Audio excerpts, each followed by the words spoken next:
Here. Commissioner Green, Here. Commissioner Lopez, Present. Commissioner Raines, Here. Commissioner Staten, Here. Chairwoman Weldon Gordon. Here.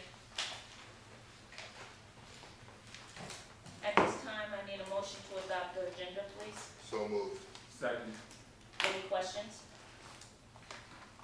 Hearing none, roll call. Commissioner Gentry, Yes. Commissioner Green, Yes. Commissioner Lopez, Sorry, I do have a question.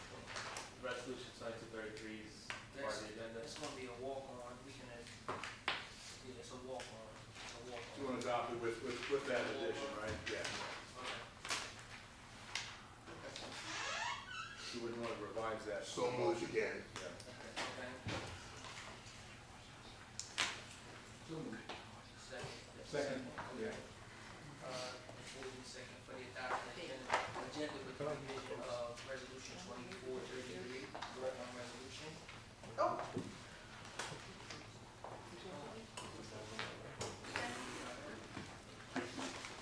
Commissioner Gentry, Yes. Commissioner Green, Yes. Commissioner Lopez, Yes. Commissioner Raines, Yes. Commissioner Staten, Yes. Chairwoman Weldon Gordon. Yes. Can I have a motion to adopt the regular meeting minutes for the meeting held on May 8, 2024? So moved. Second. Any questions? Hearing none, roll call. Commissioner Gentry, Yes. Commissioner Green, Yes. Commissioner Lopez, Yes. Commissioner Raines, Yes. Commissioner Staten, Yes. Chairwoman Weldon Gordon. Yes. At this time, we have a report from the secretary. How you doing today, Madam Chair?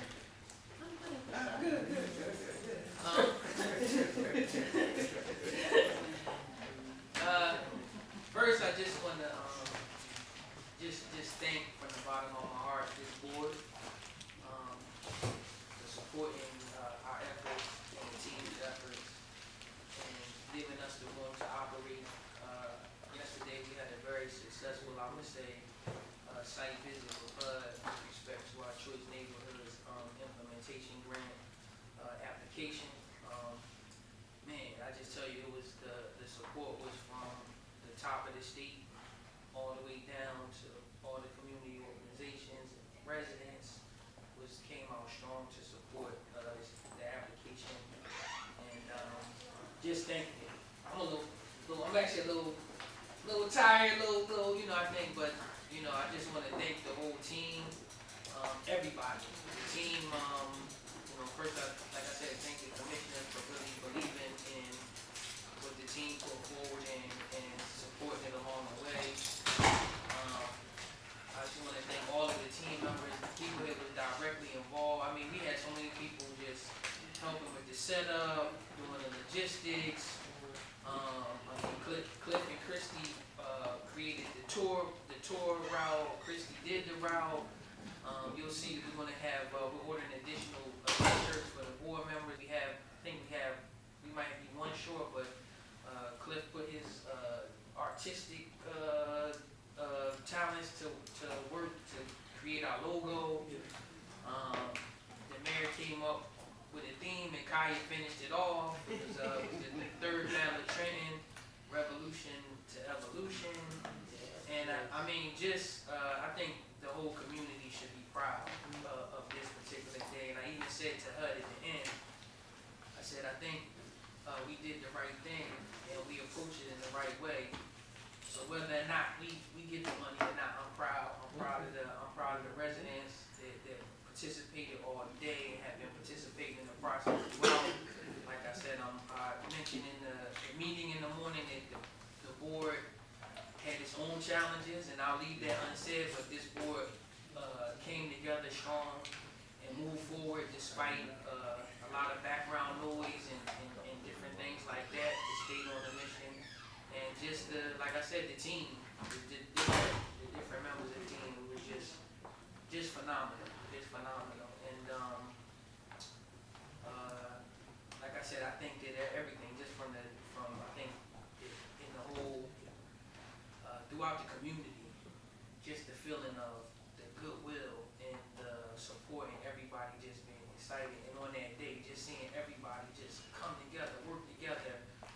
No real hiccups. Any hiccups that we had, we rolled right over them, you know. So it's phenomenal. So I just want to, you know, I hope that everybody can see that in this whole process, there's no big eyes and little U's. I mean, we are basically attempting to build an organization that's focused on a team type of effort to identify everybody's talents, give them an opportunity to, you know, to display their talents. And I think we're doing a good job with that. You know, we have, like I said, talented folks. So, thank you. I just wanted to say that. No, that was great. No, that was fantastic. Madam Chair, may I? Yes, Mr. Ray. I happened to run into the county exec yesterday afternoon, and he thought the whole thing was impressive, but what was most impressive to him was the resident participation and the sense of strong buy-in from the residents. That impressed him. We were at an event together. You know, he came down and he sought me out to tell me that. Yeah, that was impressive. And big ups to can y'all stand up, Miss Dottie and stand and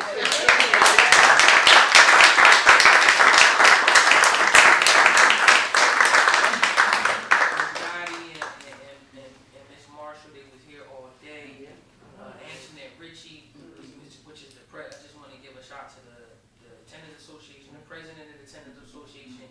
She gave a speech in the morning that was phenomenal, and then we had her close out with me at the end of the day. So we stood at the podium together. She went first, and I went. She closed it out, and she was just as impactful and phenomenal at the end of the day that she was in the beginning of the day. So it's just thank you to the resident council. We've been, you know, we have our battles back and forth, but we like family, right?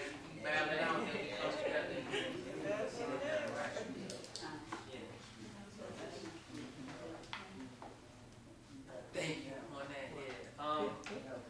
So at the same time, as is always, I see you all saw the letter from HUD about the housing authority being troubled for 2022 fiscal year.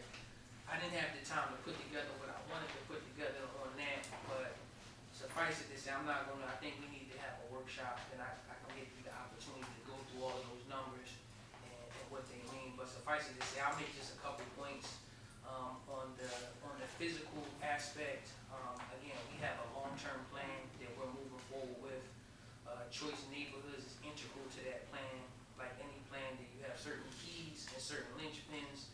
The choice neighborhood is a linchpin. When we're successful with the choice neighborhoods, then that will basically set the stage for all the other things that we're doing, including the revitalization of Prospect Village. And, you know, just briefly, like, that you have I don't want to do a lot on it, but I would just say the physical score, you have 40 points for a physical score, 25 points for a financial score, 25 for management, 10 for capital fund. Fully 16 of those points are related to occupancy. Two reasons why we would score low on occupancy. Number one, we're going through a transfer or a with the system. What do you call that? Transition with the system. But HUD is also going through a transition with their actual software systems. So in our conversations with HUD, we noticed that their numbers are not matching our numbers. So number one, we have to get that straight. With the management side, they give you 16 points for occupancy based on the sliding scale. I didn't want to do this, but they give you 16 points for management on the sliding scale. It's adjusted occupancy. It's adjusted occupancy. So they add back in units that are under modernization, right? So we have 73 units here at Downey Homes that we're holding for the choice neighborhoods that affects our rates. That wouldn't be under modernization. We have another 30 units at Campbell Homes that we're working on to redevelop, to demolish and revitalize. That would be under that count.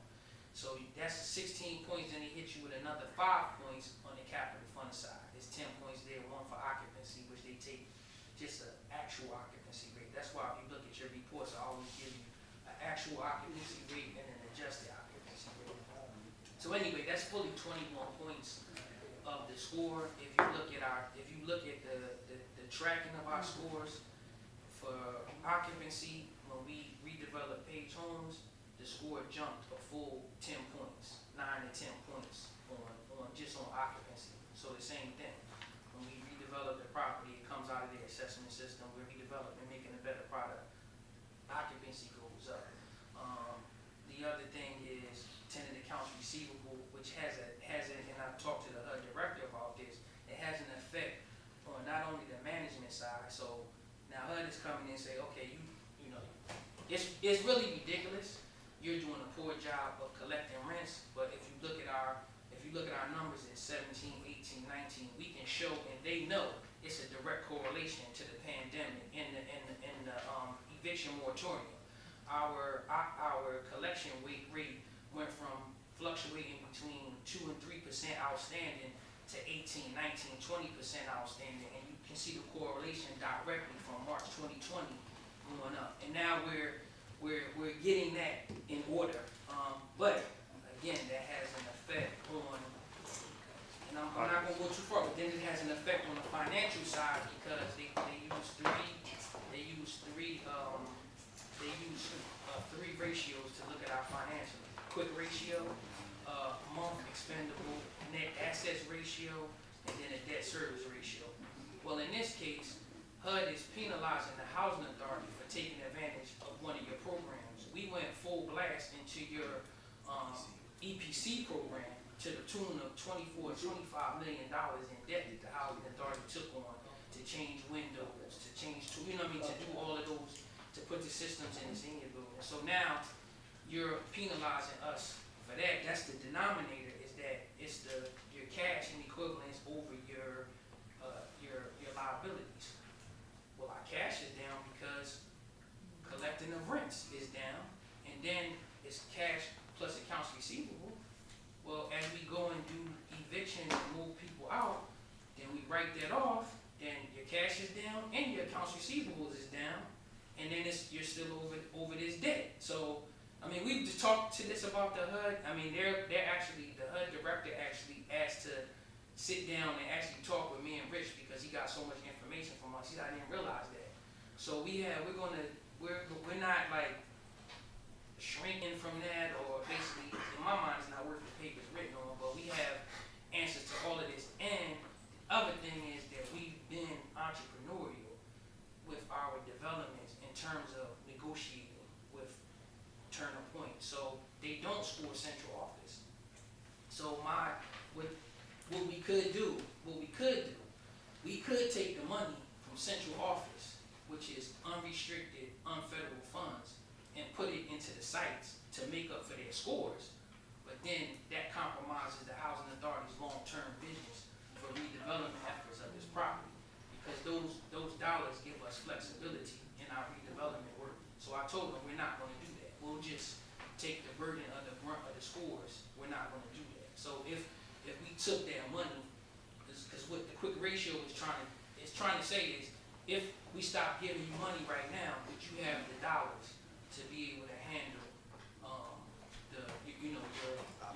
your liabilities, which is ridiculous because 70% of our income comes from HUD subsidies. So if you say you stop giving us money, will we be able to handle the liabilities? Of course not, unless we convert it out of public housing and raise tenant rents to market rents, and tenants had to pay market rent.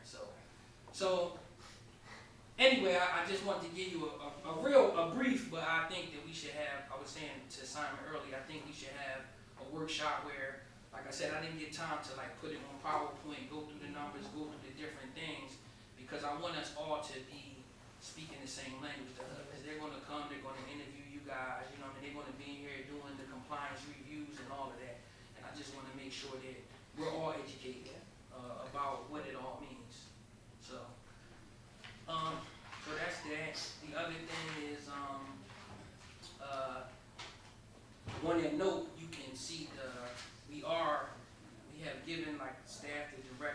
to reduce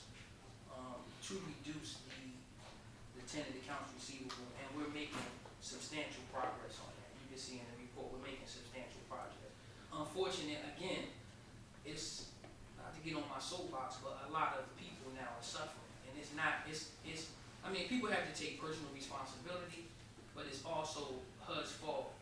And to me, the policy, it was just a poor policy, just a poor nationwide policy to give public housing residents moratorium from eviction. Because if you lost your job, the idea is if you lost your job because of the pandemic or your income went down, we're protecting you because you don't have that additional income or you lost your job. In public housing, if that happens, you come in and you do a recertification and your rent is adjusted based on that. So it was unnecessary to give a protection to a class that already had that protection, and really you set that class up for failure because a lot of people in that class decided not to pay rent, and now they're in a situation where they're being evicted and may not ever be able to have affordable housing again. They may not ever be able to, with that record, they may not be able to obtain it again. So I think it was a bad policy decision on many levels. Not even to talk about, we have a family self-sufficiency program. We have different programs where we're attempting for our families to achieve self-sufficiency to better their quality of life.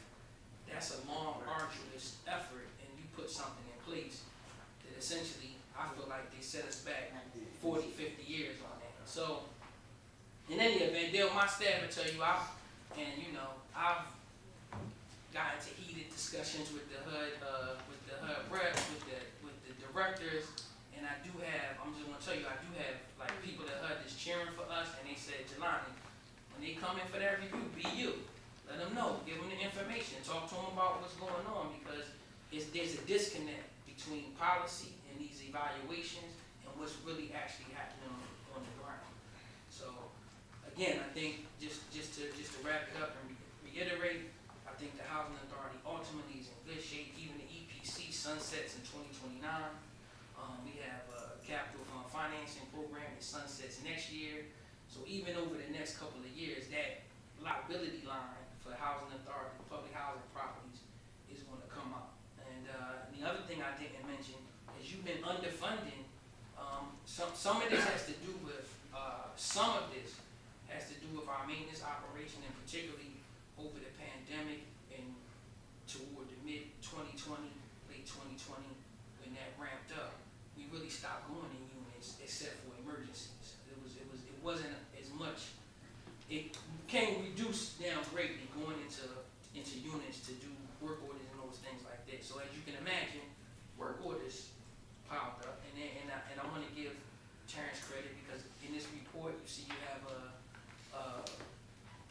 facilities and grounds report, and we're working on that. And I think is Terrence here?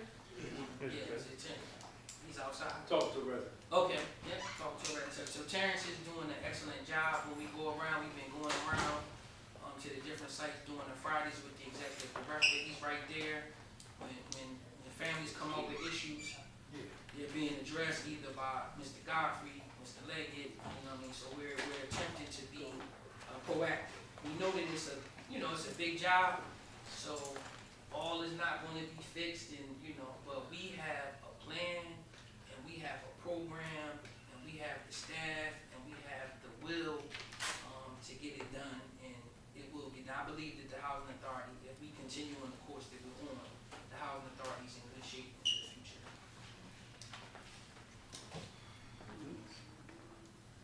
That's my report.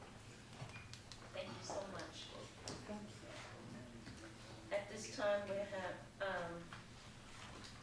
resolution 24-26. Yes.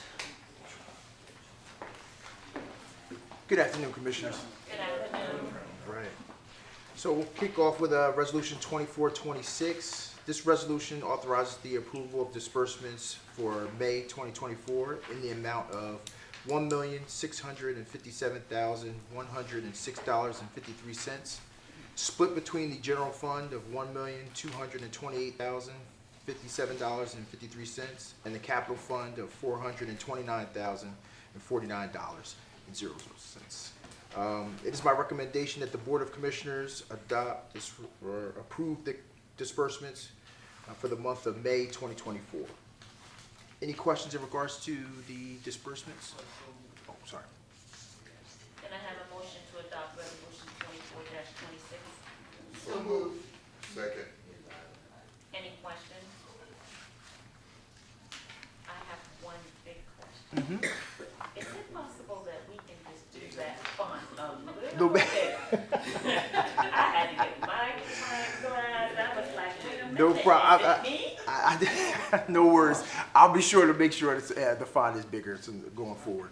Try to condense the number of pages, the number of page numbers and things like that. But I'll definitely take that into account going forward. Madam Chair, it's easier when you large Yeah. Apologies. All right. Any other questions? Roll call, please. Commissioner Gentry, Yes. Commissioner Green, Yes. Commissioner Lopez, Yes. Commissioner Raines, Yes. Commissioner Staley, Yes. Chairwoman Weldon Gordon. Yes. All right. Resolution 2427, 2428. I'll go through them one at a time here. With the support of. Good afternoon, Commissioners. Good afternoon. Resolution 2427. Each year we go out for legal services. This year is no exception. We issued a request for proposal on March 17th. We had 3 firms request copies of it. By the closing date of April 2nd, we received one from Hill Wallach, which is our current firm. The submission was both responsive and responsible. So we ask that you approve the resolution to retain Hill Wallach for another year in the amount of $96,000. Thank you. At this time, can I have a motion to adopt resolution 24-27? So moved. Second. Any questions? Hearing none, roll call. Commissioner Gentry, Yes. Commissioner Green, Yes. Commissioner Lopez, Yes. Commissioner Raines, Yes. Commissioner Staley, Yes. Chairwoman Weldon Gordon. Yes. If I could, just briefly- Congratulations. thank you, and again, we appreciate the opportunity to work with you for another year, the commissioners, the administration, staff, residents. It's an honor to do the work, and we really enjoy it, and we've been through some rough waters the last few months, but I think we've all navigated it together, and that's the best thing. We're all here together to work for one common goal, so thank you. I don't know what you're talking about.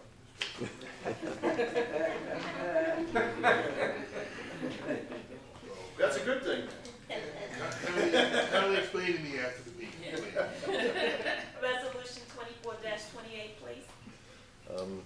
Resolution 2428 was also issued on March 17th. We had one firm pick up and one firm submit. It was our current firm for Tenancy and Occupancy Council, which is Zafirman, LeKine, Blumstein, and Blatter. They will again service us for another year at a cost not to exceed $101,000. So I ask that you approve Resolution 2428. Thank you. Can I have a motion to adopt resolution 24-28, please? So moved. Second. Any questions? Stuart Tucker still with them? Yeah. Still handling it for us? Absolutely. Thank you. Any other questions?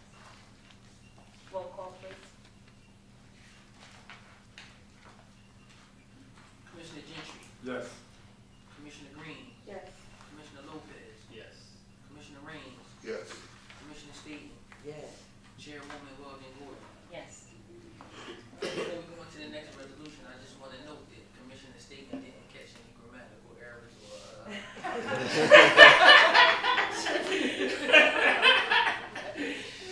She didn't know she could go. She always said that. It's just a way of keeping them on their toes, isn't that right, Commissioner? Try to pay attention to it. Resolution. Right. Hence that right there. Resolution 2429.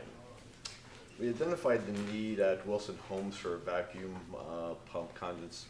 vacuum slash condensation pump replacement. This work will include the existing pump that's in the crawl space of the 3-story building. We put out an invitation for bid on April 15th. We did have 6 bid packages requested. We did not receive a bid on time. One bid came in late, verified with legal counsel that we could not accept it. So that was rejected. We re-advertised May 9th. One bid package was received by the due date of May 21st. The submission of Whitfield Schneider Enterprises was both responsive and responsible. They can do the job for the amount of $89,175, which is actually below the architect's estimate. So I ask that you approve resolution 2429 for Whitfield Schneider Enterprises. Thank you. At this time, can I have a motion to adopt resolution 24-29? So moved. Second. Any questions? Hearing none, roll call please. Commissioner Gentry, Yeah. Commissioner Green, Yes. Commissioner Lopez, Yes. Commissioner Raines, Yes. Commissioner State, Yes. Chairwoman Williams Gordon. Yes. Before we go into the next 2 resolutions that are related to one another, I just want to say that it's a very large expense. Just want to get the board a heads up that is actually going to, we're going to use up our 2023 capital funds with this expense and a portion of 24, but we definitely have identified that Lincoln Homes, we haven't done any work at Lincoln Homes for years actually, and it needs roofing, it needs new air conditioning, so this actually is a major improvement in Wilson Homes to repair all the roof, new condensers, and new units in each and every household at Lincoln Homes, Lincoln Homes. And this came out of when we had the meetings with the resident advisory board around the capital fund program. A lot of residents from Lincoln Homes saying that they have issues in Lincoln Homes and these things haven't been addressed. So this is just one of the first steps. This is a major expense. I'm going to do both resolutions together. Okay. So first resolution 2430. Let me see. This is the upgrade of the roof and HVAC at Lincoln Homes. The first time we went out, we advertised April 14th. Bids were due May 3rd. We had 16 bids were requested. None were received though. Second time we rebid was May 9th. Bids were due May 21st. 10 bids were requested. 10 bid packages were requested. 2 bids were received by the due date. They were both exceedingly high, well above the architect's estimate. So this first one is a formal rejection of those bids. I'm going to go on to 2431. With the formal rejection, we received no bids the first time, formal rejection of the second. Per local public contracts law, we then negotiated for, Let me stop. Yes. Let me stop you. Yeah. Because you need to do separately.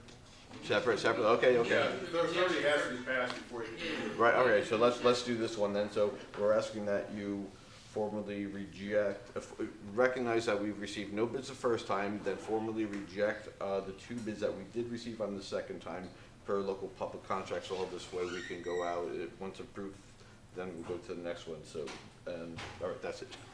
Why are we rejecting? We are rejecting the second one because they were too high as to price. They're exceedingly high, which I had mentioned before. So they're well above the architect's estimate and not within the range that we could actually do the 2 jobs, do the job actually. So they're both well above $4 million, which is far too high for it. So we ask that you formally reject it, and before we can go on to the next one. Okay. Thank you. Can I have a motion to adopt resolution 24-30? So moved. Second. Any questions? Commissioner Raines?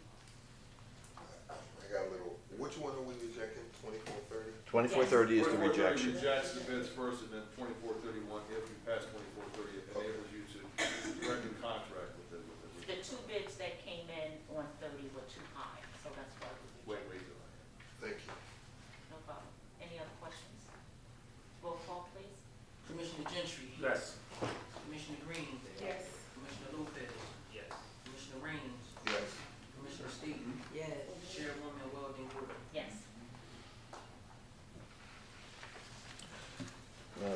Resolution 2431, because of the rejection of the, allowing us to reject the Resolution 2430, we then went to negotiations. What we're doing with Lincoln Homes is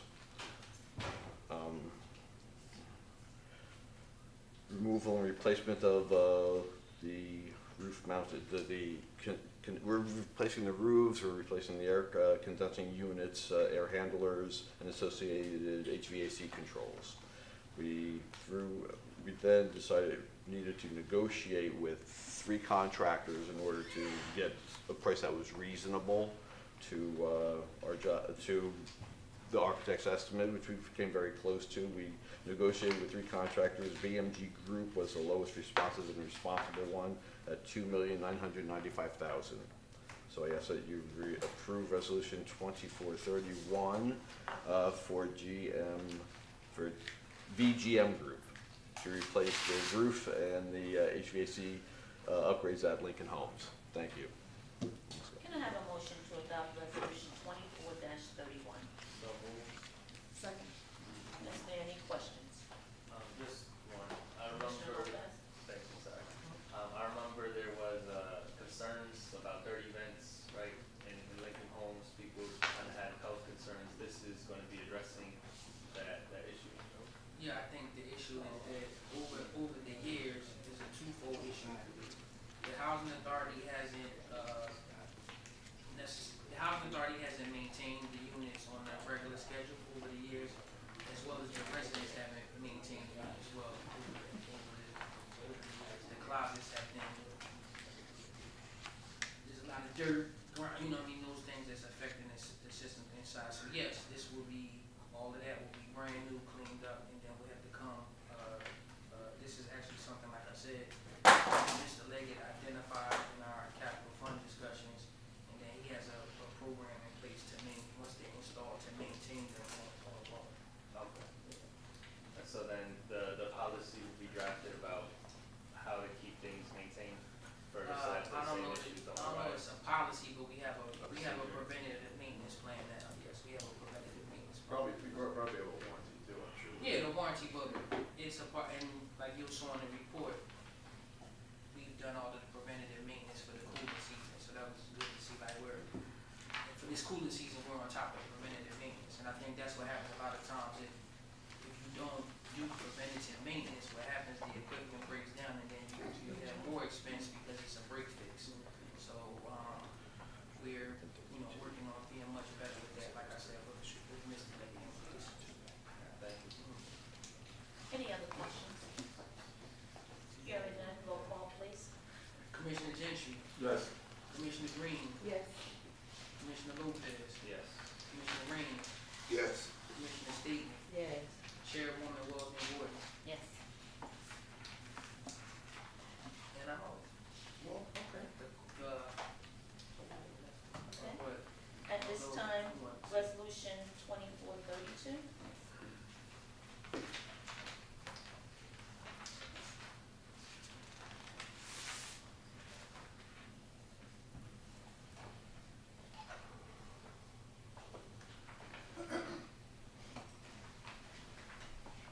This is June, right? I want to say in April, I had passed this form out.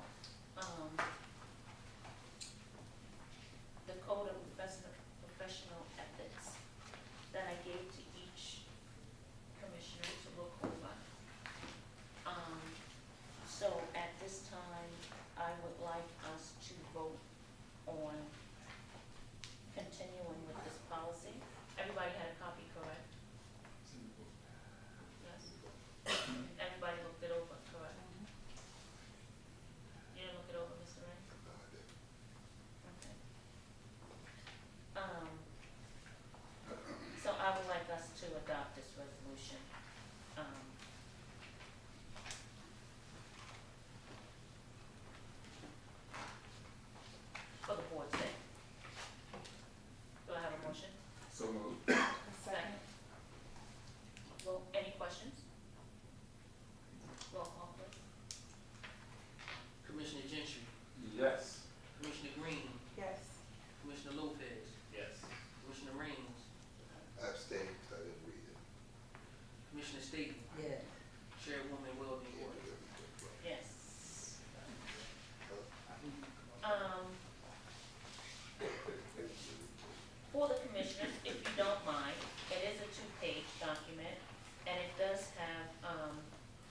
sidebar conversation, please? I got you. Yes, so this is Resolution 2433, adopting a policy for the approval of significant amendments to the annual 5-year plan.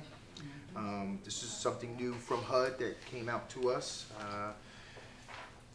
The Trenton Housing Authority defines a significant amendment or modification to the annual 5-year plan as a variation of more than 50% of the originally stated annual 5-year plan or annual budget. In addition, any additional or any process demolition, disposition, homeownership, CFFP proposal, development, RAD conversions, change inconsistent with the locally approved consolidated plan or previously approved 5-year plan is considered a significant amendment. It is my recommendation that the Board of Commissioners approve the resolution to adopt the significant amendment policy. Can I have a motion to adopt resolution 24-33, please? So moved. Second. Any questions? Hearing none, roll call, please.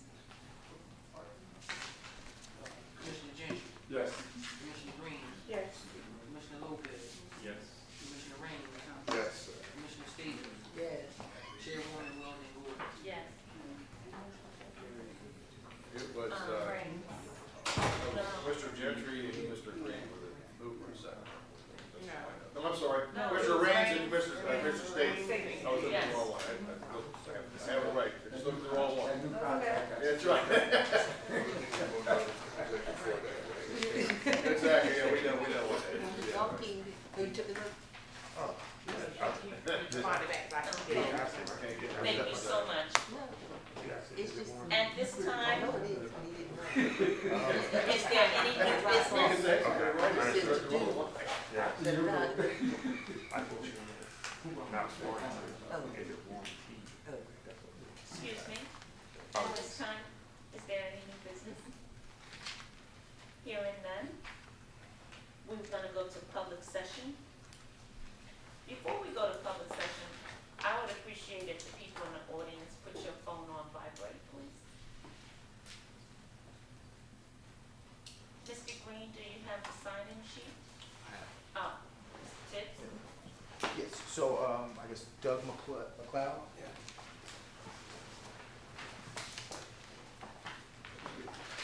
Please state your name and where you live, please.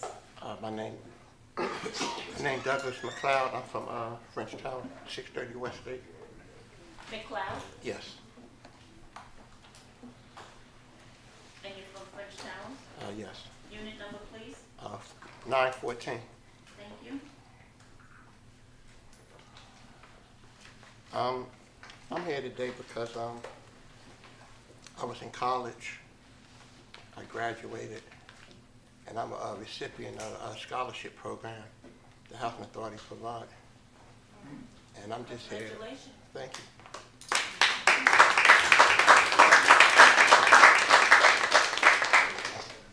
I'm just here as a resident because, you know, I know a lot of times, you know, Housing Authority get bashed for a lot of things that they don't do. But I just want to just show my gratitude for the things that Housing Authority do. I'm aware of a lot of programs that Housing Authority do have to help the residents. Sometimes I think a lot of residents are not aware a lot of the benefits the Housing Authority, you know, provide for the residents, you know, if they, you know, apply themselves. And, you know, Tanya Grant asked me to come and, you know, say a little speech. You know, it's a lot I want to say, but I don't really want to say it. But I just want to let y'all know that I'm grateful. I will be working for City Hall as a social worker.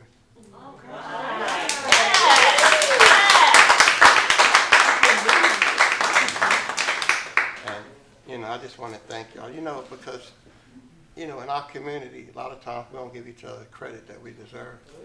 You know, it's so easy to always try to find the wrong in one another, you know, but not appreciate, you know, the value that we all bring.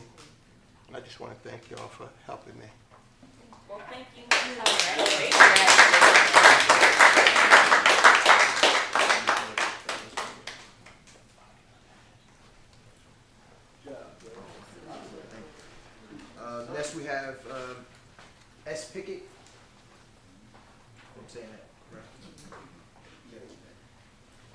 Good morning. Good afternoon.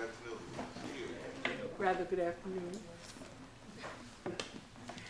My name is Susan Pickett, 237 Oakland, Josephson, apartment 806.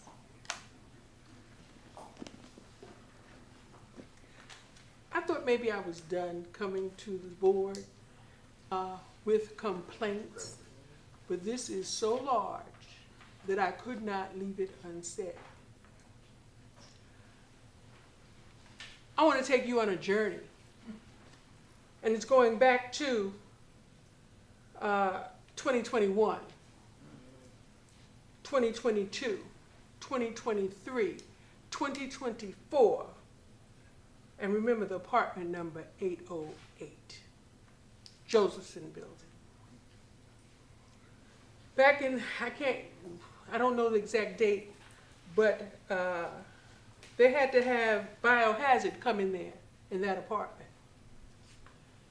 And just ask someone who knows about that situation, because I'm quite sure you can go Elizabeth Mathis, a few others, and they'll tell you what the actual situation was. But it was disgraceful, despicable what the tenant did to that apartment. That tenant still lives in that apartment. Now we're going to further ourselves to 2023 November.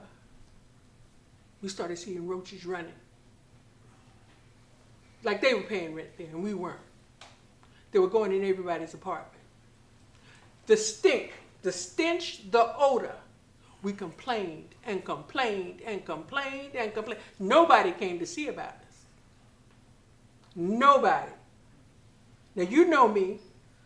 Some of you don't, but those of you up there know me. I will make a phone call, and I will leave you a message. And I did that to Mr. Jelani, Mr. Godfrey, to Elizabeth Mathis, and a few other folks.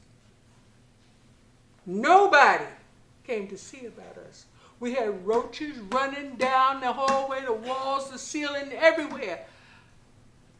You had to walk. Watch where you walk so you didn't step on them.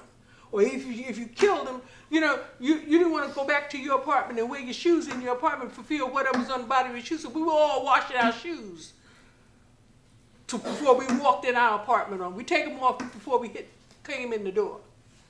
Okay? I mean, nobody came to see about us. As I said, the stink, the stench, the odor, we still have that today. We still have roaches running up and down the hall, but with a difference. But first, let me tell you this. During the wintertime, that tenant opened her windows, and that's why all of the roaches that she was breeding in there, I mean breeding, big, small, large, they were just there. We're not talking about water bugs. We're talking about roaches. They all came into the hallway. Then they went into everybody's apartments. And we complained, and we complained, and we complained. Well, we can't do anything. We've sent it to the lawyer. We've done this, that, and the other. And we're going to see what we can do. We're trying to work something out. They still haven't worked it out to this day. Okay, so now she keeps opening the windows. They're running in the hallways. When she closes the windows, they're content right there in her apartment. I mean, tons. And listen, I'm not talking about one here, there, tons of roaches. We were out there with our spray cans. We were out there with our boric acid and everything else we could find to try to slow these roaches down, but they didn't slow down at all. Okay, so now, the roaches have found a new place to go. You cannot sit on the benches outside the building. They're coming down the walls of the outside of the building like a train. I mean, they've gone to other floors and other apartments in the building, but they are coming down the outside walls. And management in that building knows it, and they haven't done a thing. I mean, not a thing. The maintenance doesn't want to go in that apartment. The management doesn't want to go in the apartment. The odor, the roaches, all of that. How can we be treated so badly? What did we do on that west wing of the 8th floor to be treated so badly? And I mean badly. Nobody. Until you had some of the managers had a meeting downstairs for the tenants, and that's the only time we could corner any of them to say anything. And I myself, I tell these tenants, you have to advocate for yourself. If nobody else will go, you go. Oh, they just... But I couldn't leave it left unsaid. You better believe I cannot and I will not leave it left unsaid. You tell us, oh, let them come and put that little dot of stuff to eradicate roaches. That was no defense about what we were dealing with. No defense. Because of the illnesses and things they had, they didn't want to have to breathe that stuff. Because even though you air the apartment out, that odor is still going to be there from whatever they spray or whatever they do for weeks. And on your clothes and on your sofas and on your chairs and your dishes and everything else. But still, no one has come to see about us. They started pulling the things off near the ceiling down because they said that's where they're hiding. Oh yeah, that is one place they were hiding. They're still hiding up there. They're still walking the floor. Our hallways, you can see where people kill roaches on the walls and everything, still there. Nobody has cleaned it up. We tenants, we do sweep up all the dead roaches in the hall. But sometimes we'll leave one or two on purpose to see if the maintenance man or the person who's supposed to be cleaning the hall, does he do what he's supposed to do? No, he doesn't. He's been pretty good. But I'm trying to tell you, he still leaves a lot of dead roaches on the floor. And some of them, you got to get a scraper to get up off the floor. But, I mean, the walls, they're nasty. We're not even talking about what the elevator man is doing in the building, but they're nasty. And no wonder there are always roaches in the building. You can look down the elevator shaft and see all the trash and gook and garbage and stuff down there. Nobody ever cleans that. But I'm going back to the 8th floor. Nobody came to see about us yet. I mean, yet. And now that the roaches are running outside and we're complaining about you can't even sit out there without having a community of roaches around you, nobody came to see about that either. So now I want to ask you, you need to come and talk to us on the 8th floor in that west wing and tell us what you're going to do and when you're going to do it and actually do something about it. Because I've done all I can do. Oh, yes, the health department did come through there, but we can't do anything because, that's the housing authority. Okay. So now who we have to call? What radio station? What office do we have to call? We've called you, but y'all not showing up. So at this time, Excuse me? This is my first time hearing from you about this. I left you a message. Listen, I didn't say, here's Jelani's number, give him a call. Now you know me. You know I don't play. If I tell you I called you. And I started to come down here, but I said, no, I'm not going to do that because I might go down there and act a fool. But I'm just saying, I called you. I called you, Mr. Coffey. And I called Elizabeth Matthews. And all she could say was, well, we're working on it. They're still working on it. Now, our goal was not to have the tenant thrown out. Just move somewhere else. Because it's the second go-round we've had with this one. And it's disgraceful. It's despicable. We should not have had to go through that. And we're still living in the remnants because, see, they've gotten into our apartments. It's hard to get them out of there. And that little dot that they put down, that's not doing a thing. And it's not going to do a thing. Now, we on the west wing of that building, on the 8th floor, we need to hear from you. Real soon. Because listen, I didn't figure it out yet, but I will figure it out. And somebody else is going to know about this. This is horrible. It's horrible. It's horrible what we've lived through. Particularly, because back in 21, 23, we had the gnats. And those gnats have gotten in that building and they haven't left yet. They're still multiplying. So, I mean, and that's because of that particular tenant, that same tenant, 808. Ms. Pickett, I will have Mr. Godfrey and them look into that.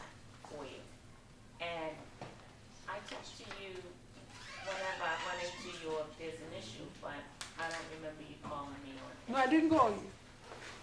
You know, like I said, I thought I was retired. You understand what I'm saying? And didn't have to do these kinds of things. But sometimes there comes a point where you have to. And if nobody else will go, you know, I'll go.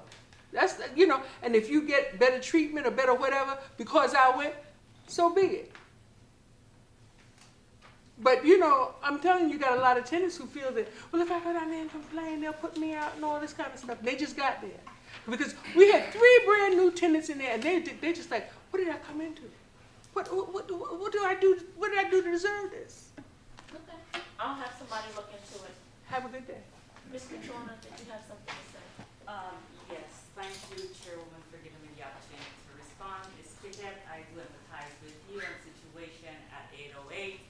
We just secured a default judgment against the tenant in particular. As you may know, the court process is very long and tedious because it's backed up because of the moratorium on eviction. And normally our judge is very pro-tenant. He does not does not rule against residents for cases outside of non-payments, but because this case was so egregious and it's a health and safety hazard, we actually just secured eviction against her. And we still have to give her a number of days to move out. So we are on it. We have been on it, and as soon as we get her out, we may have to lock her out. As soon as we get her out, we will ensure that a biohazard team goes in and address the issues in that unit. Thank you so much. You're welcome. Rich, next person. Apologies, the next individual, I cannot read handwriting, but Arlene Harmon. Harmon, there you go. Hello. Good afternoon, ma'am. My name is Arlene Harmon. I live at French Towers, apartment 105. I come here today. My kitchen sink, the water keep coming out my kitchen sink. 2 years ago, my whole apartment got done. I had this much room left in my apartment, and I pulled the carpet up myself. Okay, I've been there for 9 years. Okay, every year around Thanksgiving the water comes up. It's still coming up, and now it's coming up with like a bunch of sudsy stuff. The cabinets have been damaged for 2 years. It's rotten mildew. I painted the bottom of the cabinet because it's mildew, but someone in there told me they can't get around to be sick or not healthy, but I don't know. I'm not going to say that much, you get me? But they are so mildew they're turning purple. It's inside the cabinet. I took pictures when you look up. It's so rotten. It's brown. It's rusty. It's a whole cabinet. And then the water, that chemical backed up and started going across the hall. And in the hallway, on the other side of the wall, it was flooded on the other side of my hall wall. And then it goes to across the hall. But this here has been there for 9 years and keep doing it. And still ready, a couple of days ago, the waters keep coming up my sink. The first time I thought it was black, it was a sewer. The TV room downstairs in the lobby and over top of the security guard, the drop ceilings fell down because of the flood in my apartment. It flooded, came up for 3 days because of the weekend. The emergency call did not come. But the big of it that's standing there, they told me they was going to change because of the whole piece, you got to take out the whole cabinet. And this one is 3 years and it's still there. And it's not healthy. And it's not making me sick, and it just keeps coming up. And the pipes are so rusty, it's not good at all. It's not good at all. So you live on the first floor of 105. Okay. And then I also have another situation I want to ask of the board. Because in 23, I got diagnosed with cancer, and I was going to court with House Authority because they said I owe $4,000. Because 2020, mine was even. Okay, but the whole 21, every time I pay my rent, I got a non-payment saying I didn't pay.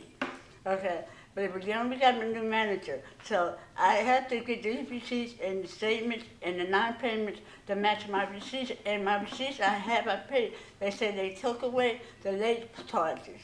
Well, I had late fees. But they still said, but then in 23, they first they said $4,000. Then at the end of 23, before I went to the hospital with cancer, they say I owe $2,000. But now I didn't ever finish it, so I just went to court on June the 4th. And so then they said I owe $3,000. But what I need a little bit more time because I never got my process or I finished with home for arm and arm.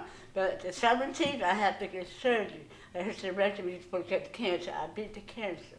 But I need more time about having this background thing and get my receipt and information because the 18th when you told me you'll be there at House Authority, home front don't help me. But I'm gonna need more time because the 17th I get surgery and the 18th they will probably will have this background. But I need to get more time, you know me, and solve this problem because I have my receipts to match the 9 payments and I have my statements. But I don't know how I owe $4,000 like that there. It's so much. But I know I owe something, okay, because I know, and I remember my kid's father got murdered, but we had to pay for the funeral of my children and everything. But still no, and I had kids, grandchildren graduated from college. But I don't owe them much money, but I need more time so we can solve this, and I get all the things that I need, and if I get help also with that. Okay, so Mr. Godfrey is gonna work with you on that, Okay. and also Mr. Tibbs, and you're gonna have surgery the 17th of this month. Monday. Okay, so, they will work with you and give you a little bit more time Okay. with that, I okay? appreciate that very much. So please make sure, Mr. Godfrey and Mr. Tibbs, please reach out to her and help her with the situation and see what we can do to give her a little bit more time. Thank you. Thank you so much. And y'all have a nice day. Thank you. Up next, Cahill. Good morning. My Good name is afternoon. Kenneth Hill, President, French Towers, apartment 715. I have here, we had a meeting June 6, 2024. Was terminating, but the Nats, apartments 411, 1005, 107, 1004, they have lots of gnats in there. And we explained to Stephanie. We had a meeting, we got a meeting with her tomorrow, but they just wanted me to bring it to y'all attention what's going on here. We had people smoking both outside on the benches in the back, dope bags, plastic paper found in the stairways, outside in the front of the building, ladies' rooms, in the lobby. Doors, keep them closed. Ashtrays are needed or buckets with sand. Do not have anything in a compact room. Don't throw loose garbage down the chute. Security, house, and guard rounds. Okay, now, the thing is, with the armed guards, are they supposed to come in the building and go up the steps and check the doors? Yes. They don't do that. We do that ourselves. And we don't know who it is, but we have ideas who it is. Residents that keep opening the doors. So we just wanted to know what's the armored guard's job is supposed to do. Come in the building, go up the steps, check the doors, and then go back out, right? We'll be actually asking, I believe, get the elevator to the top and then walk down. Yes, like Halson used to do years ago. All right, and then my last thing is Miss Ann McLean at 1013. She has oxygen and is in a wheelchair. She need to be moved to a lower floor. Paperwork has been done, turned in with doctor's notes. And she was just rushed to the hospital the other day. She had an attack and she lived on 1013. But we do have empty apartments on lower floors if she can be moved down to anyone. And who is the manager over at French Towers? Stephanie, yes.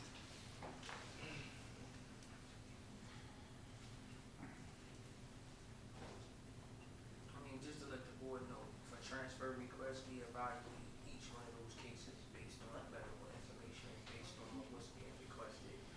And I'm not sure if this young lady put in the transfer request or not. She had. Okay. She has, Yeah, but that's not information we'll disclose Yeah, right we now. won't. okay, all right, no problem. That's not something we can't talk about. But just for the benefit of the board, each one of those cases are evaluated fully.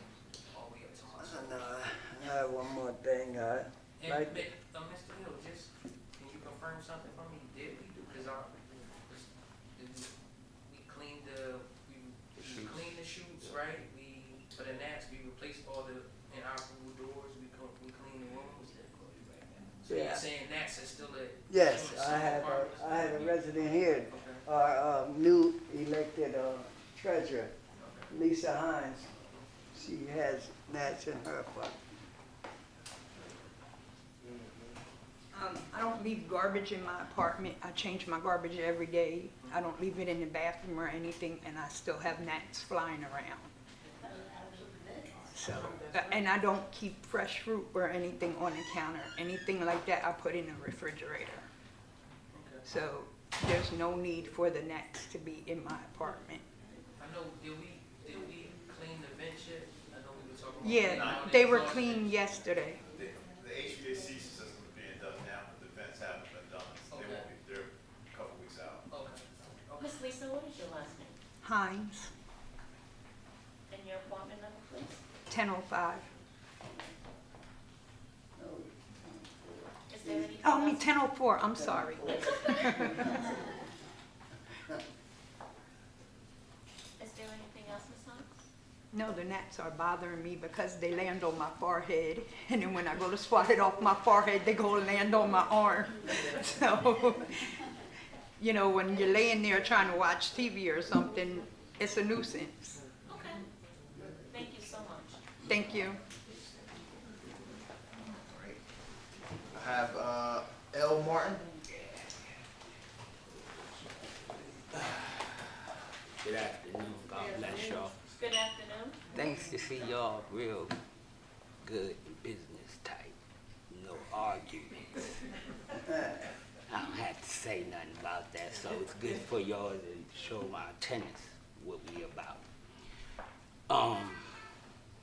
This is more about the security. I'm sorry, can you tell me where you live? French Towers, 210, is my, I'm sorry, first of all, can you tell me your name? Leroy Martin. I'm sorry. Leroy Martin. I'm the vice president of French Towers. And the security. You want to say? Huh? 210. 210. And maintenance. Because I clean up all the cigarette stuff that's out there. We need something just so they could throw the cigarettes in. The other day, one of my tenants risked their life outside. Your armed guard was outside sleeping. Somebody came across the fence and put dope, not a little bit of dope, but bundles of dope, under people's car tires. So somebody in the residence that just moved there, we don't know who, because you're not monitoring, you don't monitor who comes to our building. So they saw it, they took a picture. It came downstairs. I got the pictures in my phone. They came downstairs, took the dope, took the picture, and went to the guard and told them. The guard told them to throw the dope over the gate. I said, no, you put it back before y'all get killed. Because you don't know who's looking at you, right? So he have a gun, and this is what he told them. He didn't call the cops, he didn't say nothing. So I made them put that dope right back where they found it, before they get killed. I want to know this. He don't walk in our building, he walks in our building, he talks big, but he never make rounds. We done told him about the back doors, how they opening these doors, letting these people come in. Ain't doing none of that. I want to know this too. How come y'all can't let us see the cameras when people steal from us? When they take people's cars from the back? How come you're not looking at that? I just want to know. You know, because I don't think that's right. One of us gonna get killed. When that happens, oh, I'm coming here. It's not gonna be, I'm curse everybody out. Because I'm asking y'all to do one thing. It's to tell the security to do their job. It ain't y'all. But why pay them if they ain't doing their job? You might well pay the people in the building. They not doing their jobs. Y'all giving them millions, man. That's not fair. They get millions to sit on their behind, doing nothing. Yesterday, we got some stuff stolen. We asked them, can we look at the cameras so we can know who's stealing in our building? Who would do that?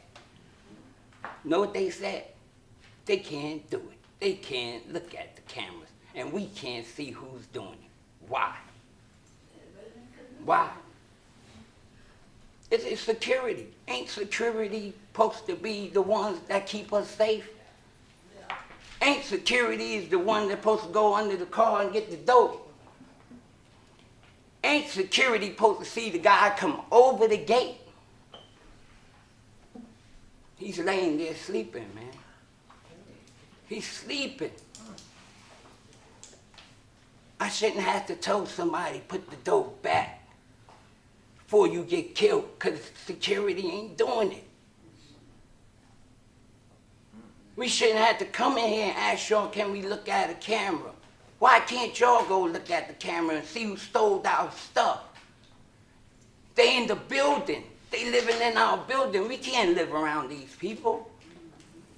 And these are new people coming in. Y'all didn't monitor who came in there because we wasn't having this problem. I'm not even talking about all the dope bags I swept up in the lobby, in the elevator, back staircase, behind the doors. You want to tell you something? They be on the roof getting high. Who goes to the roof to get high and you got an apartment? These people is coming and they just got in there, and we know where they're coming from.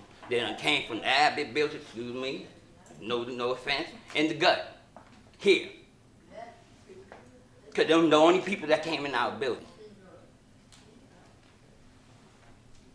We need y'all to do something. You're gonna get somebody hurt. Don't let nobody get hurt. Don't let nobody get killed. And then y'all say, well, it's a casualty. No, y'all can stop it now. Get rid of the security y'all got if they can't do their job. What they get a year? What they get a month? That's what y'all doing, paying people to do nothing? Millions to do nothing? It's not right. I'm just asking y'all, I'm begging y'all, do something for something happen to these people. Mr. Martin, we'll make sure that gets looked into. Okay, thank you. Thank you so much. And like I said, thank y'all for being more civilized. I already know what it is because I don't see them, so I already know I ain't gonna put no, that ain't funny. Y'all ain't, I already see y'all more calmer, more business-like, and I'm glad to see this. Thank you. Next, Mr. Cabley. Hello, good afternoon. My name is Good afternoon. Kevin Blake. I stay at French Towers. My apartment number is 904. The issue is, ever since the new accountant been in the office, the rent statements is always late. Always late. And we got to pay surcharge. Even though they say we don't have to pay, we have to pay it. And they say that I owe a month back rent. And I got all my receipts. Even the one that they said I owe for May, the head manager made a copy of it and seeing that I paid. But they say they didn't get it. But the copy is made by the head manager. And they charging me every month for back rent because of the late charge of the rent receipts is coming late. Kevin, I'm sorry, can you tell me your last name again? Blake, Kevin Blake. Blake. Mr. Blake, do you get your rent statement in the mail? Yes. No, they put it in our mailbox. My mailbox. They put it in our mailbox. We don't get it. Mr. Tibbs, is it possible that you can have a conversation with Mr. Blake to Absolutely. rectify the situation? Yeah, absolutely. We'll connect after this, and I'll get your information, and we'll get your account straightened out. Okay. We want to make sure that your rent statement, you've received your rent statement by the 1st. They've been coming late. They've been coming late. Coming after Hey, that. that's it. They've been coming late. That's with everybody That's with everybody, yeah. though. Because I had. And then they say we're not gonna be charged for late fee, and then we end up being charged for late fee. And we will adjust that. If it is erroneous and you have paid your rent, we will make sure we adjust your account. But we'll connect now, make sure your statement, I'll look at your account for it. Okay, all right, thank y'all very much, and have a nice Thank day. you so much. All right, thank you very much. Mr. Ted, excuse me, that's with everybody. That's everybody. That's not just him, that's everybody. Well, we got to remember that the holidays, we just had a holiday, that pushes mail back. That's been going on for 7 months. Stop, hold on. Stop, one more, this, that's everybody. They got me for 2 months. I got receipt for it. I'll be giving y'all extra money. Y'all say I owe y'all. Yeah, I do. I give y'all $10 extra every month. And y'all say I owe y'all. So yeah. Well, I have to look at your account. And look at my account and you're gonna say, wow. And this wasn't for this year, this for all my years. I give y'all $10 a month extra and y'all got me down 2 months behind. So I want to know how that happens. So it's the computer. It gotta be computer. We'll take a look But at I'm it. just saying, As look long as at you have it. your receipts, and we Yeah. can walk And through I got your all account. my receipts. You're gonna see it's $10 extra. We'll do. All right, next we have R. Hammond. Good afternoon, everyone. Good afternoon. How are Hi, you Mr. today? Garrett. My name is Rolette Hammond. I live in Josephson in apartment 705, and I happen to be the secretary of the resident council of the building. So I've got like 2 things I would like to talk about today. Okay, So the first one, I want to talk about my apartment, okay. okay? Which is 705. Yes, ma'am. Okay, I'm on that west wing that Diane was talking about, the west side. okay. Last year, my central heat, not working, okay? My mother's in her late 90s, and I'm in an apartment that's 102. Okay, I spoke to Mr. Pacheco and to Mrs. Utsi and Miss Mathis. And from last June till now, I'm still waiting for the air conditioner and for somebody to fix it. Okay, so that's one. The other part of it has to do with probably all of us in the building. Last year, March, we had a storm with some hail that broke some of the screens in the windows because of the pellets coming against the window. So Mr. Pacheco came around, he and his team, and collected all those that were broken, the screens that were broken for the windows, about 2 months? About 2 months ago? About 2 months ago, 2.5 months ago. Okay, we don't know where the screens are till today. So now the weather's getting better. So you open your windows, and guess what comes in? Bingo. Alrighty. So it would be nice if you could bring the screens back to everybody. Okay, that would be really, really nice. So let's see. Now we're going to resident council business. A lot of people in the building come and tell me all their troubles, I guess. I don't know why, but they tell me anyway. Let's start with the common room. We got roaches coming out of the moldings. You see these moldings right here? That young lady sitting right there, be eating, maybe drinking her little thing, having her popcorn, and the roaches will come out and come right under her feet and everything. I've been asking for over 6 to 8 weeks for them to just come and put whatever, like putty or something under there to stop it from coming, because there are holes under there. I'm still waiting for that. Alrighty, in the common room downstairs, the community room downstairs. Alrighty, so the roaches are living down there. The roaches are all in the halls, okay? And they're funny looking roaches. They're not like well, I'm from New York.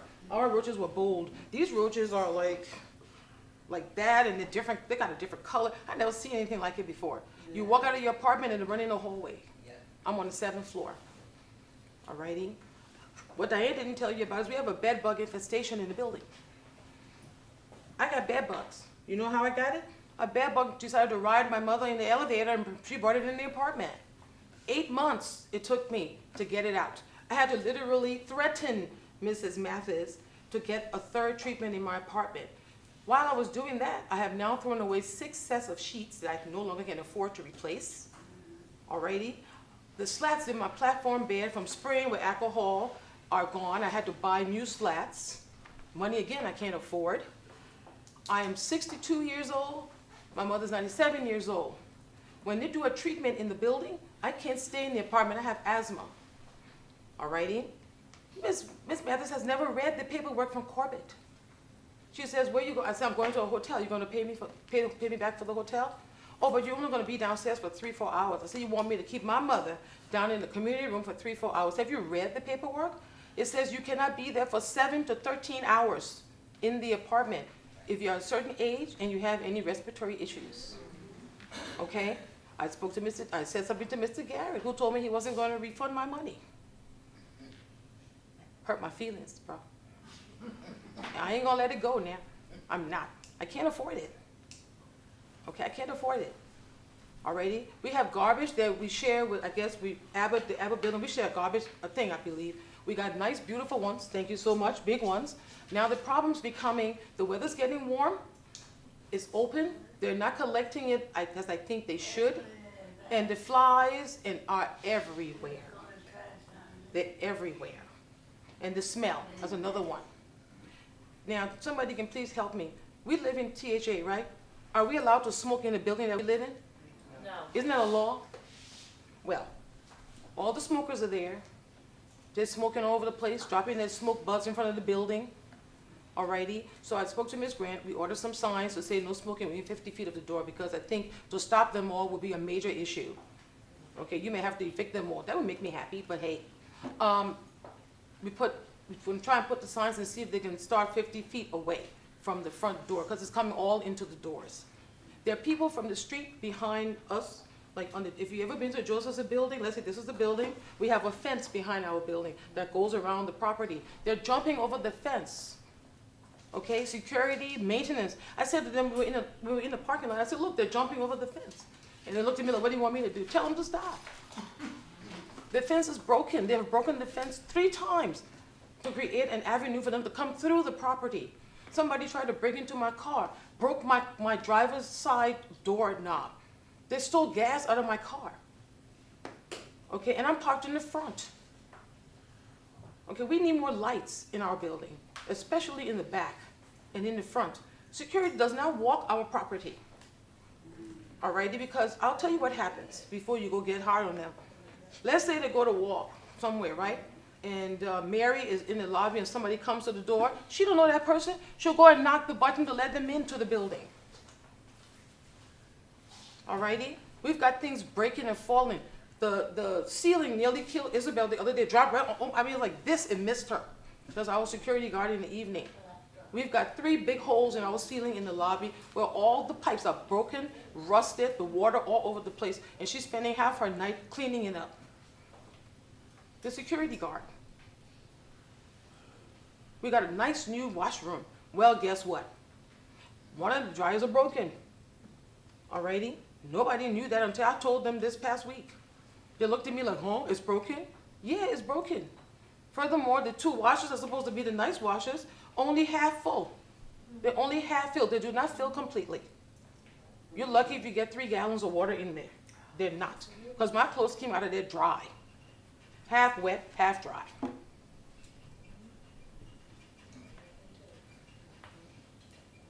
So we got the bed bugs, we got the mosquitoes, I got the gnats, but Corbett came and sprayed and I don't see them anymore. Our screens, the dropping ceilings on people, the beautiful washroom that you gave us that's not working, it's not functioning properly. Okay, the smoking, the pot, the vaping, dropping all that mess in front of the building, that's not your fault. It's just some of us ain't had no training.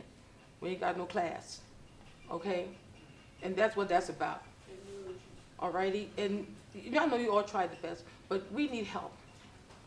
We need help. We need help helping us to maintain some standard of decent living. Alrighty? That's all.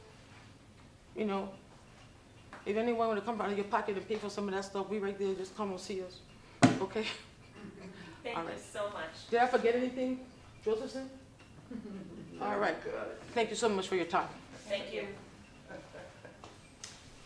Is there anyone else that would like to speak? That concludes. Sorry.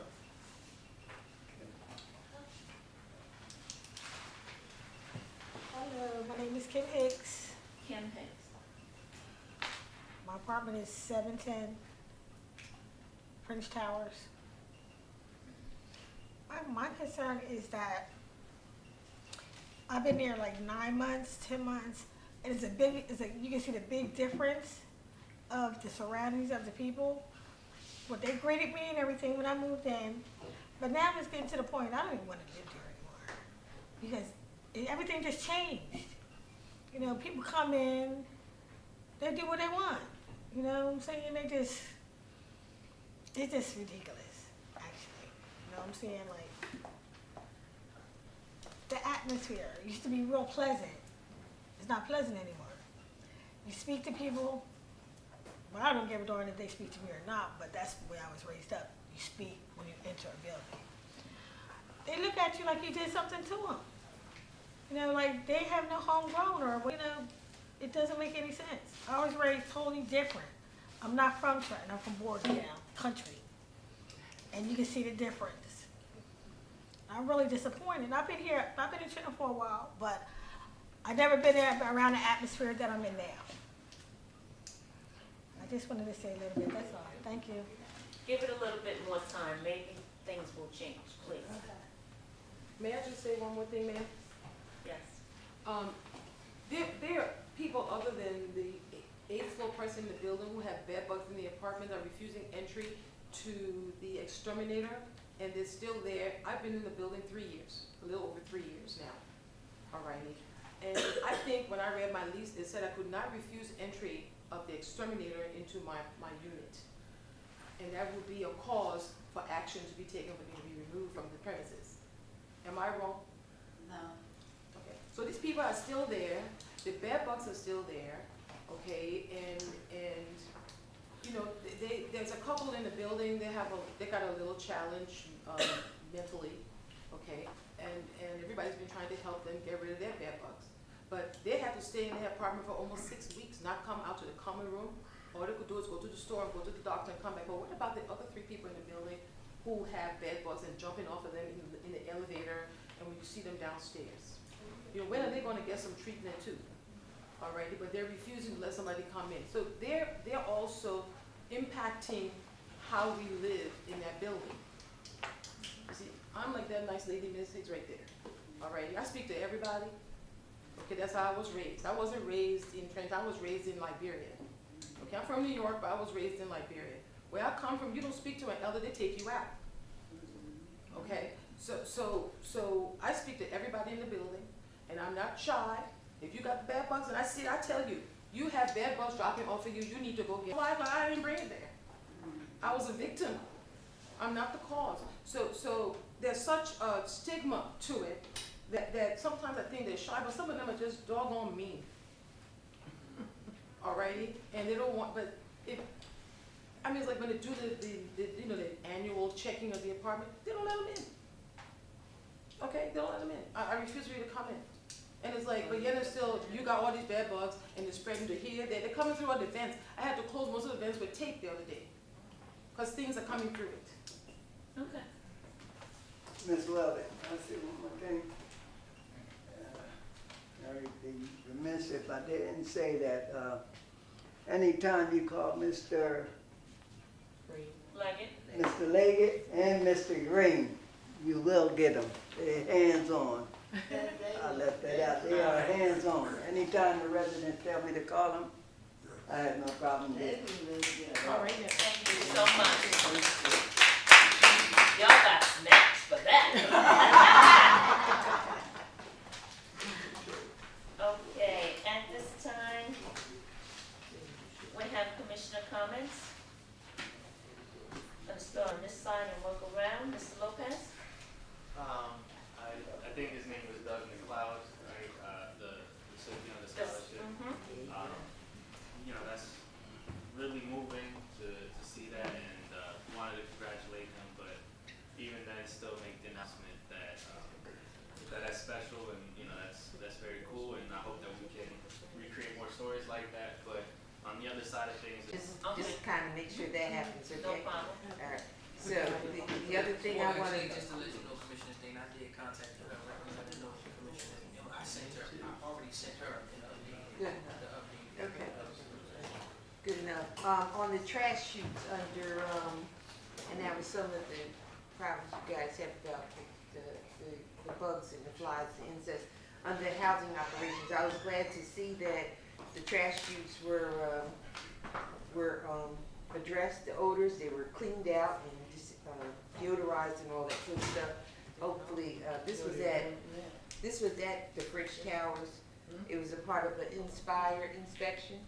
Your trash chutes and things were, because that, and I guess these are the trash chutes that are actually on each floor, is that right? Yeah, I have gone into buildings before, not yours, but I've gone into buildings before where the smell can really be real turn off, so I'm glad that that was addressed, and I'm glad it was something that you, the residents brought to the management and it was taken care of, so I'm glad about that. I just want to say to the housing authority, you have the same policy I have. I see where you turned the boilers off for the summer season, and I turned off my heat as well. Yep, so I'm glad to see that that happened. With regards to,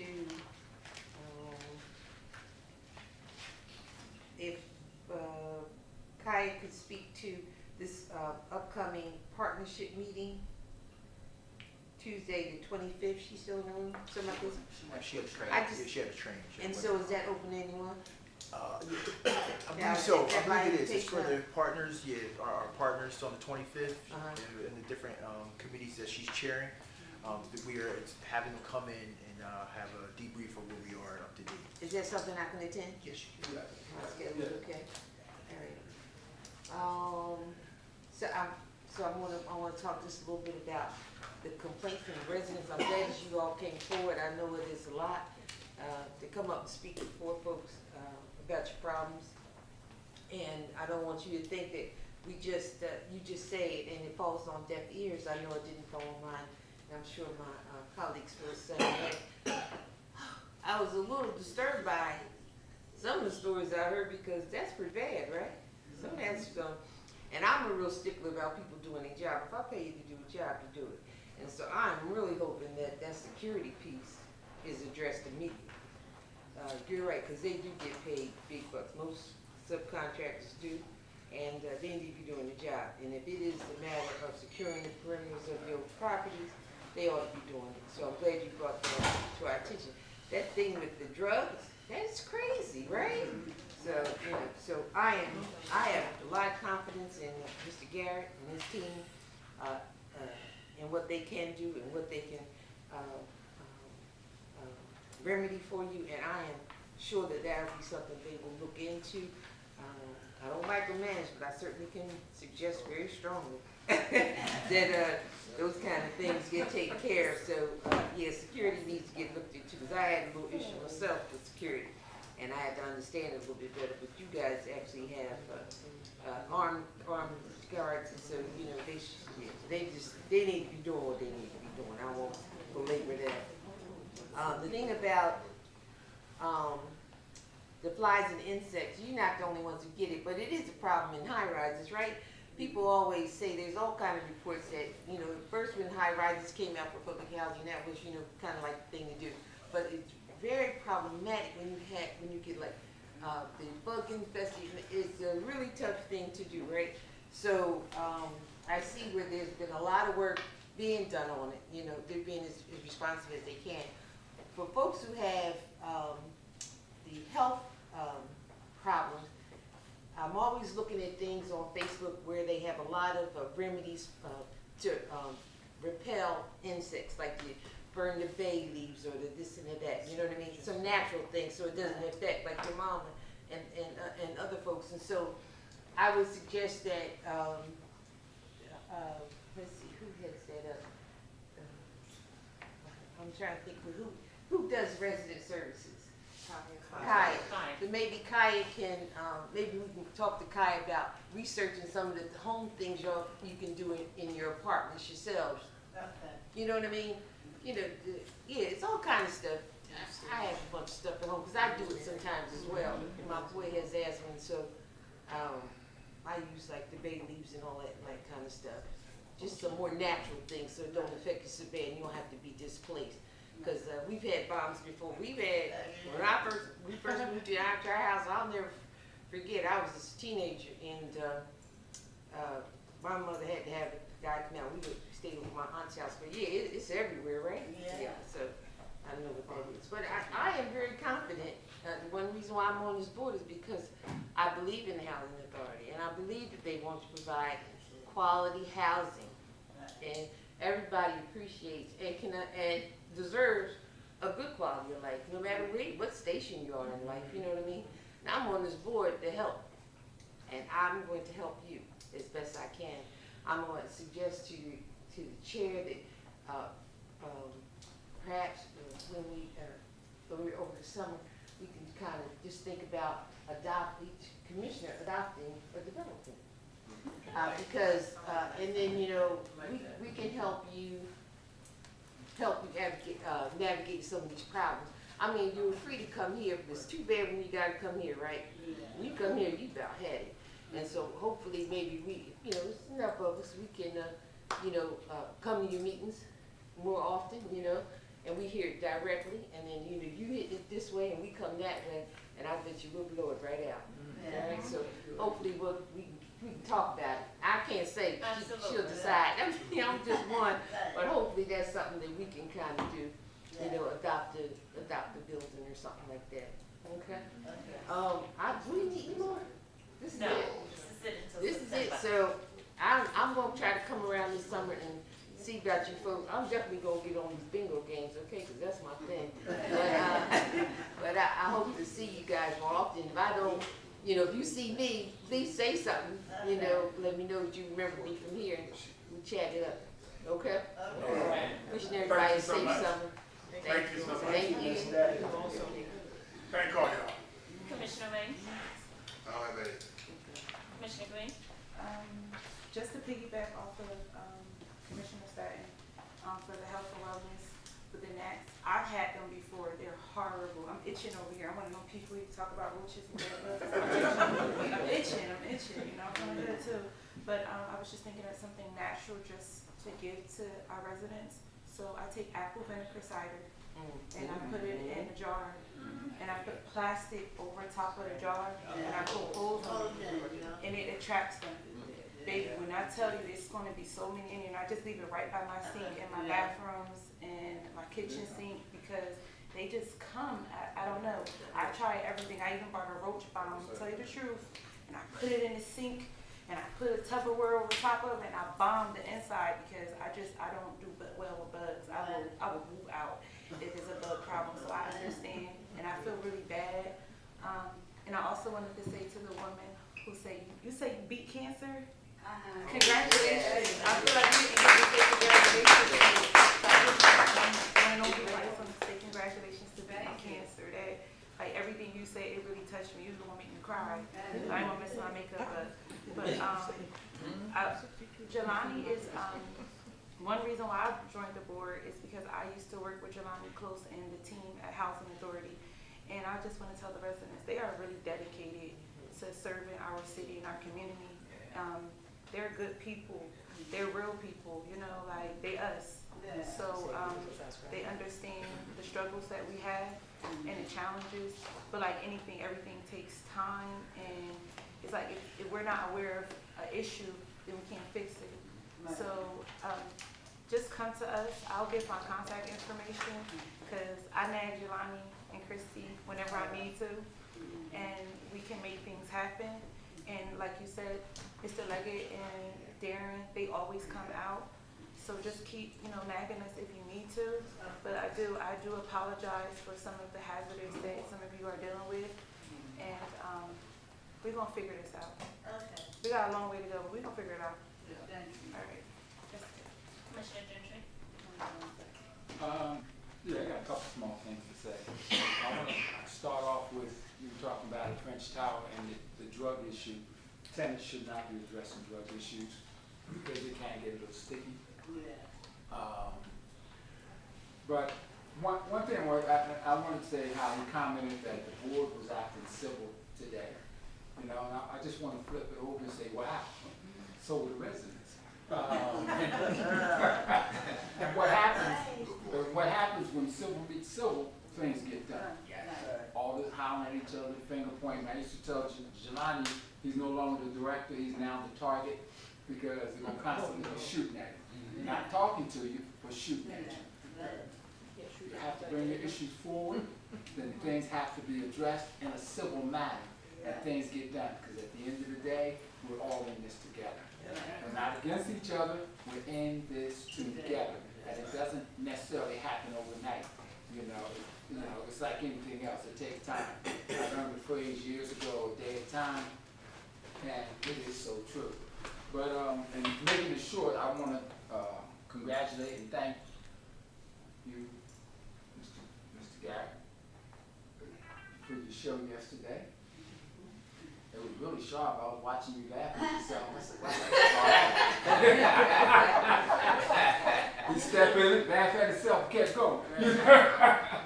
But I just thank you for your vision. You know, leadership is not easy. It is not easy because a lot of times people do not want to follow. We just don't understand what our role is. So like the state said, on any matter what station you're on, if you do your part, be surprised where we can get. The participation yesterday from the residents, one of the young ladies was up there yesterday, I believe that's her sitting over there. She was so happy to be there. It was hard for her to get it out. She was the resident in the residence council. Right, she's the resident. She's not here today. It was just a heck of a day. And guess what? It was us moving forward. It was us moving forward. Quitting is not an option. And taking shots at each other is not necessary. Things do happen along the way. So just plant your feet, dig in, and keep moving. Things happen as you go along, you know, because if it was easy, everybody would be doing it. You know, so congratulations to the tenant, the board, for seeing the vision. Yes, yes. You, Mr. Klein, for having the vision. That's it. Thank you.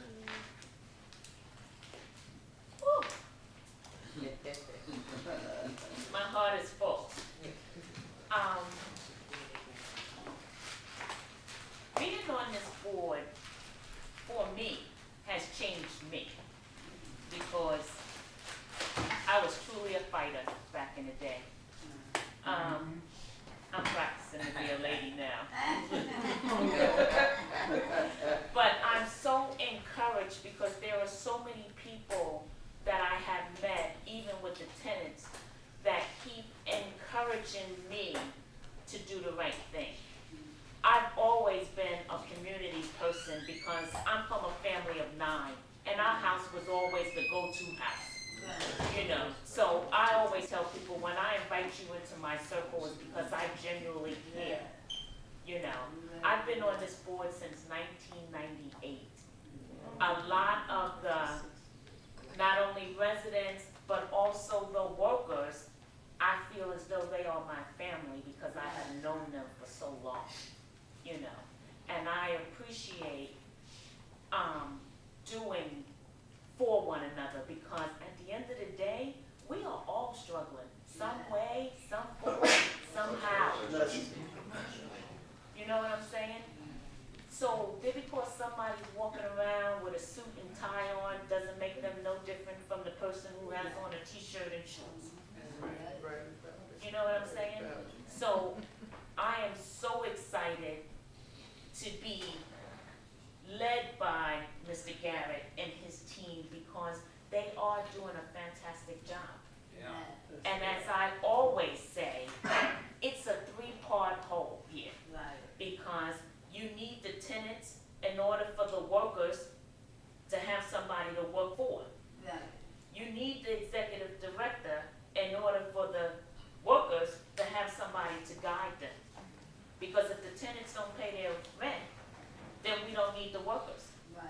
And if the workers don't have a job, we don't need an executive director. So we are all in this together, and we can make it work if we all work together.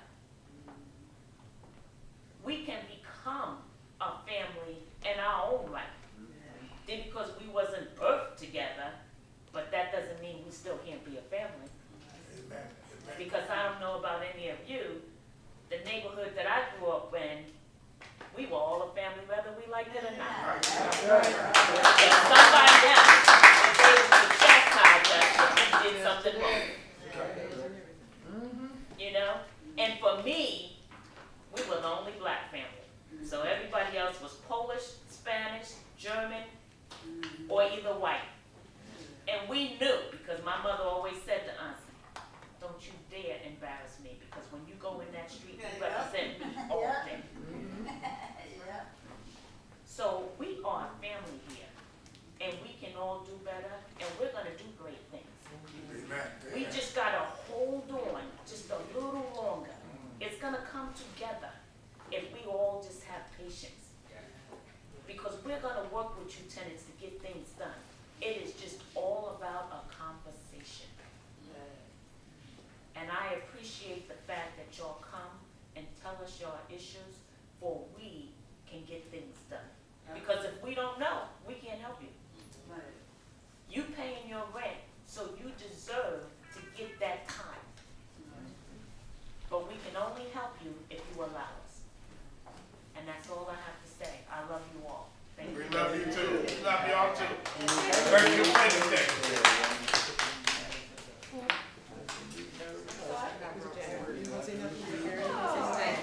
At this time, can I have a motion to adjourn the meeting? All in favor? Aye. Thank you so much. Thank you.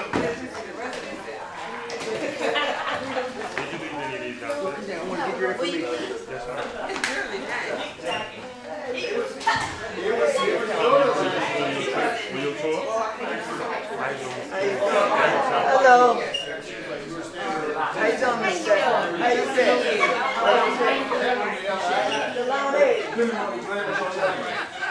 What's wrong? Get it. How are you doing? I'm fine, thank you. What about my tree trim? Thank you so much. The tree trimming, you talking about for the flag, right?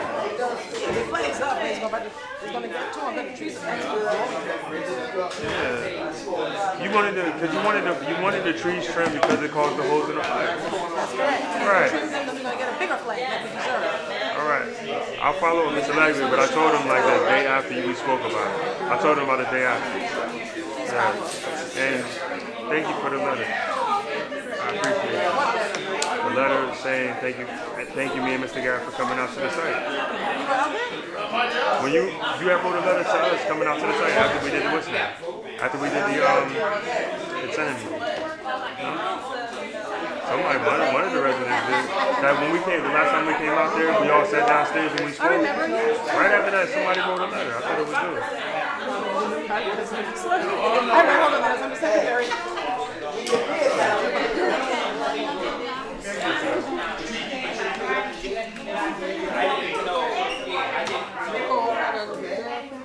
I ate my breakfast in the car, feeding the girls, they were hungry. You're on 105, but I didn't get I had my snack, I had cheese doodles and It's hungry? oh Lord, have mercy. I'm gonna catch you later. If you come to Mr. Garrett and see me, huh? He probably feels attacked.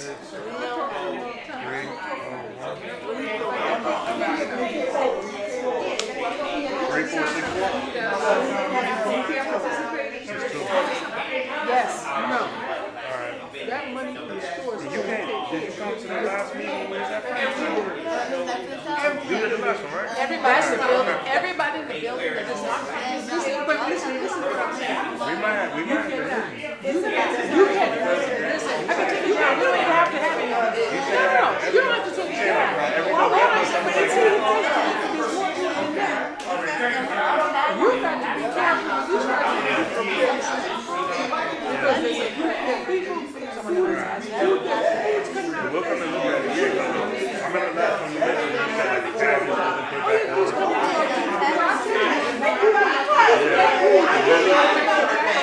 We'll look at the one that replaced it. But if you keep backing up again, like I said, we might have to. they might not stick to Yeah, you might have to go upstairs. but that's what happened. That's what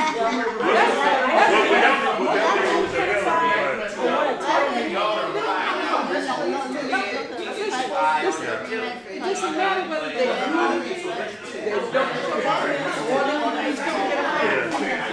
don't.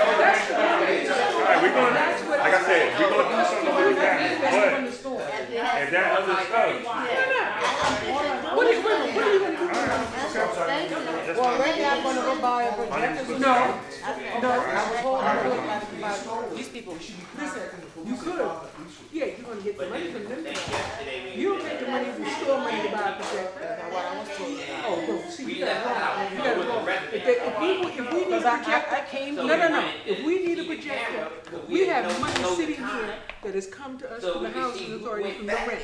If we need a projector for all of us to use, that's where that money comes. You put it as a request. I was here last week, Tuesday. Listen, that's where that money is. But that stuff like, Only thing we can't They do. probably told me to It's do it fee. and I would be reimbursed. I'm not sure about that. That's a little question. No, But you we don't. can't, if you get any, I'm speaking about the hardware, like those things, like if you get a projector, you get a new computer, we can't really service it. Because they're gonna.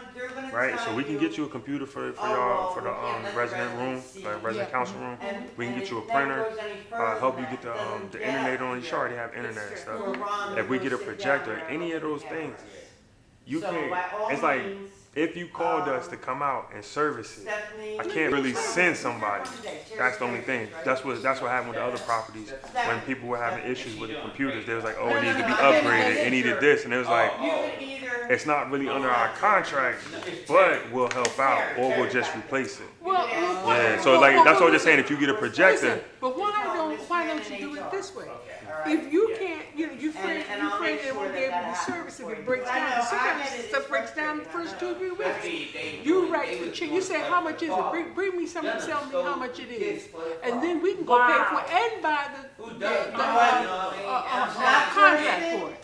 yeah. But you as the savvy president, you would have to come and say that. Yeah. Most of the people are just coming and saying, oh, we need to buy a computer. And so we're like, just so you know, you can have it for the computer or the projector, whatever it is. I'm buying it with a warranty. Yeah, whatever it is, that's what I'm saying. Like whatever you purchase, Ms. Pickett is 100% correct. You can get that. It's just that when you get it, next year if you call and say it's not working, it's kind of not our responsibility to come out and fix So it. in the price that you bring them, you include the warranty money. Yeah. It's all right. But that's not to come out of store money. All I'm saying is the money from that store is to serve the residents. Yeah, you should do something else with that. This is how we funded every single. We didn't miss a holiday, did we? We didn't miss a holiday. It's okay. I'm gonna put a new sign up saying it's canceled. Why are you gonna cancel it? Because you see, like, It's I love you right. so much. Listen, But there's some people in the building that getting on my last nerves. Well, listen. Well, I might be one of them. But what I'm trying to tell you is what the money is being used for. Okay? The money is to serve the residents. And while it's serving the residents, we did not miss a beat on a holiday. Now we got a new holiday. So here's what I suggest. I mean, this is not my business.